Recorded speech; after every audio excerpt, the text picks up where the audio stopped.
আজ হলো মহাসপ্তমী। সকাল থেকে ঠাকুরের জোগাড়, ঠাকুরের কলা বউ স্নান সব কিছু আমাদের এইভাবে ঘরের পুজো হয়ে থাকে। প্রথমে এইভাবে কলা বউকে স্নান করিয়ে নিয়ে আসা হয়, তারপরে তাকে বরণ করে ঘরে তোলা হয়। তো কেমন করে আমাদের বরণ করা হয় সেটাই আপনাদের সাথে আজকে আমি শেয়ার করলাম। এটা আমাদের ঘরের পুজো, প্রত্যেকবার আসতে ইচ্ছে করে এখানে, সেই জন্য শহর থেকে গ্রামে আমি ছুটে চলে আসি আমাদের মায়ের এই মুখটা দেখবার জন্য। তো এইভাবে বরণ করা হয় আমাদের মা কলা বউকে। প্রথমে পুরোহিত মশাইকে পা ধুয়ে তারপরে কলা বউকে এইভাবে, যারা কলা বউ নিয়ে আসে তাদেরকেও এইভাবে পা ধুয়ে ঘরে তোলা হয়।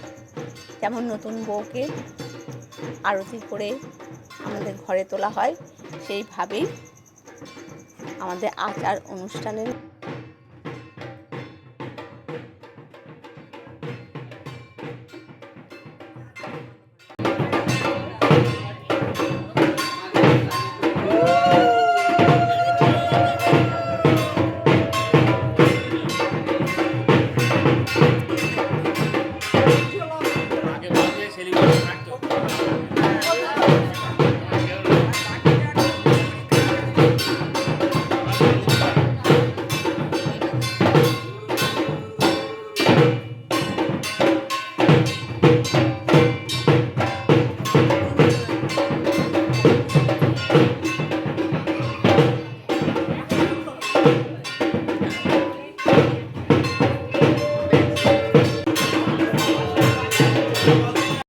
আমাদের বৌদি লুচি ভেজে নিচ্ছে।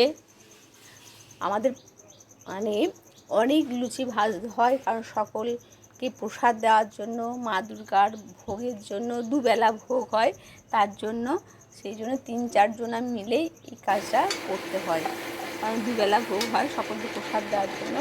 আর আমার মেজদি আর আমার বৌদি মিলে, আর আমি মাঝে মাঝে চুলটা হেভি লাগে বৌদি, চুলের আর ভিডিও করে নিচ্ছি এই সময়।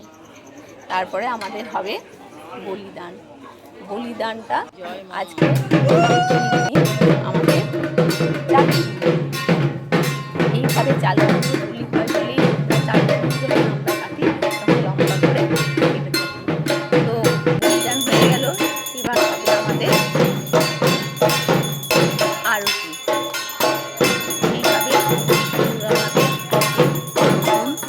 সকালের আরতি হচ্ছে। সকলে আমরা এখানে মায়ের আরতি, বলিদান সব কিছু দেখি, তারপরে অঞ্জলি হয়। তো সারাদিন আমাদের এই ঘরের পুজোগুলো ভীষণ আনন্দ, মজা আর সব কিছুই আমরা নিখুঁতভাবে দেখতে পারি যে মায়ের কীভাবে আরতি পূজা হয়ে থাকে।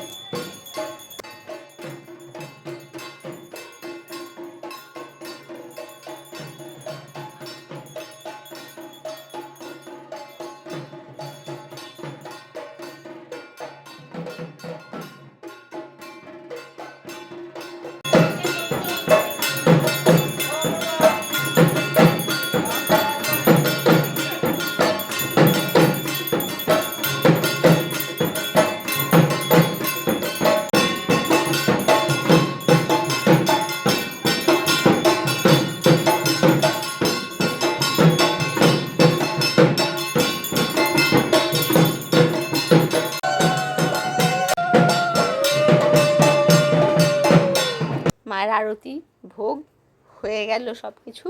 এবার প্রসাদ বিতরণের পালা। যারা আমাদের সাহায্য করে, যেমন নাপিত, পুরোহিত, তারপরে ঢোল বাজায়, তাদেরকে সকলকে প্রসাদ দিতে হয়। ভোগের পরে প্রসাদ যখন বের করে দেওয়া হয়, তখন এইভাবে সকলকে আমাদের প্রসাদ বিতরণ করে দিতে হয়। তারপরে আমরা নিয়ে বাড়ি চলে আসি। আসার পরে সকলে মিলে আবার সেই প্রসাদ বাড়ির লোকে খায়। তারপর আমরা জল খেয়ে থাকি, কারণ আমরা অঞ্জলি দিই। তো আমার দিদি প্রসাদের থালা নিয়ে এসেছিলো, আমি লুচির থালাটা সবাইকে এরম করে বয়ে বয়ে নিয়ে আসতে হয়। তো আজকে সপ্তমী পুজো হয়ে গেল, প্রসাদ বাড়ি নিয়ে চলে আসা হয়েছে, সবাই মিলে প্রসাদ খেয়ে আমাদের সপ্তমী পুজো সমাপ্ত হলো।